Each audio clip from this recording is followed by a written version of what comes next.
Next, I think I'll start with Allan Fortas, who was another complete. He was a card boy and had the gab, as they say. And Allan was he was very, very intelligent. He went to Vanderbilt College. He played football for Central, and believe it or not, Central and Humes played each other, and Red and Allan were, competitive.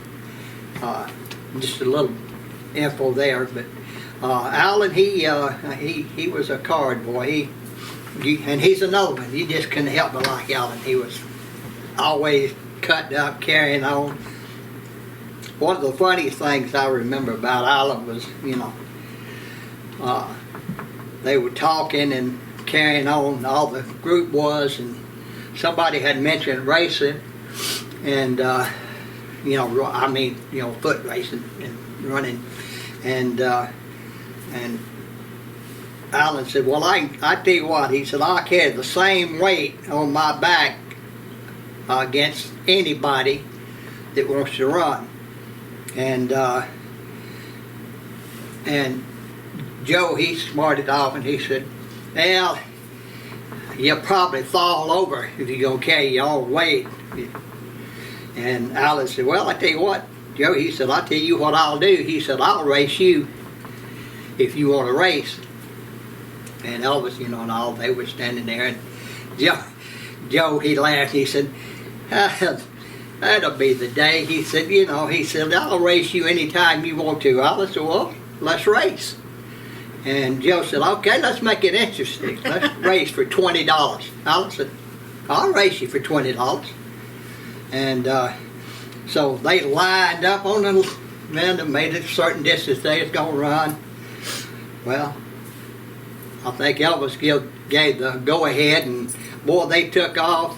I should have said, just Joe, he took off running like, he as fast as he could, and I was just walking. And he looked around, and Allan was still just walking. He run back, he said, "Well, that was an easy $20. Allan said, "No." He said, "You got it wrong." He said, "That's my $20. He said, "I'd race you for $20. I didn't say a damn thing about beating you. I just said I'd race you for $20. That hacked Joe off. But he was a character boy. All them guys, he couldn't help but like them. They were all, good and funny in their own ways, I remember a story that Allan told. He was driving Elvis's Rolls Royce back. Oh, yeah. From California to Memphis, and he said that he pulled into a service station and somewhere out, I think out in Arizona or somewhere. No, it was in Oklahoma. And it was a little old. That was back then when.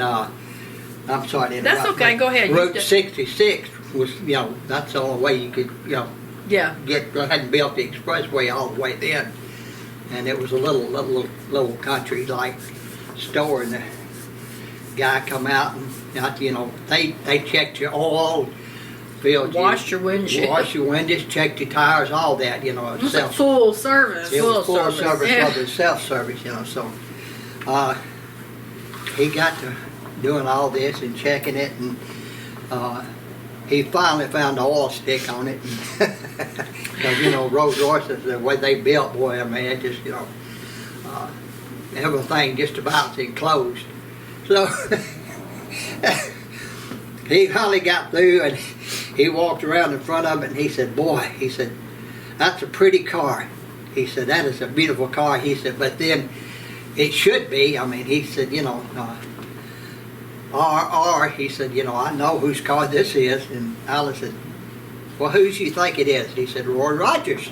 He said, "It's got his initials on it." And Allan said, "I believe you're right." He said, "All I was is I'm just a driver." He said, I'm taking it. I'm taking it to old Roy right now. But Allan evidently let on no different. He just let the guy. I guess he didn't want to hurt his feelings, but the guy was serious. He said, "I know who this is, Roy Rogers." But I'm gonna tell you, it was a lot of funny stuff happened over the years.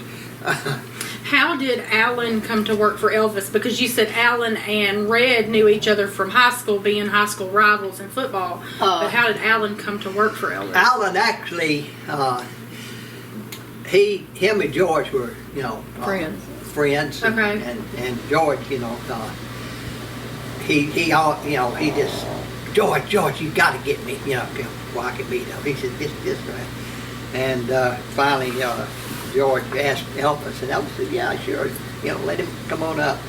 And from then on, that was, Elvis, he just took a liking to him. He really liked Allan, so he hired him. Was his uncle a senator? First, I take that back. He didn't hire him then. He was just around him. Right. In fact, there was nobody who was employed At the time for Elvis from '57 to 1960. They just hung around with him and actually, they hung around. He paid all the their bills, expenses, and they got a chance, maybe to be in the movie and get a little extra money.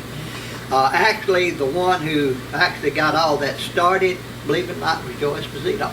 Okay. Joe said, he said, Elvis, he said, what, pay these guys, all that's deductible. He said, you can deductible, and so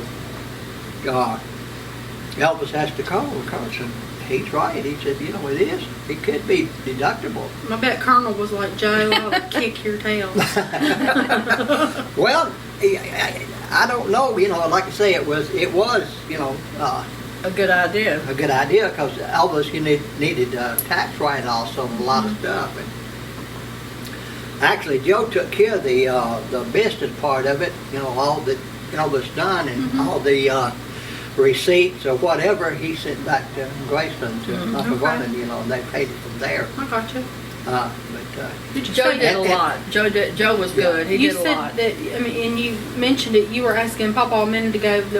You said Allan's uncle was a senator. Abe Fortas was what? Yeah. Was he a senator or a congressman or something? I think he was a senator. Okay. Yeah, his name was Abe Fortas. Okay. Abe Fortas. And of course, back in Elvis, he didn't have anybody working with him, but Allan, got to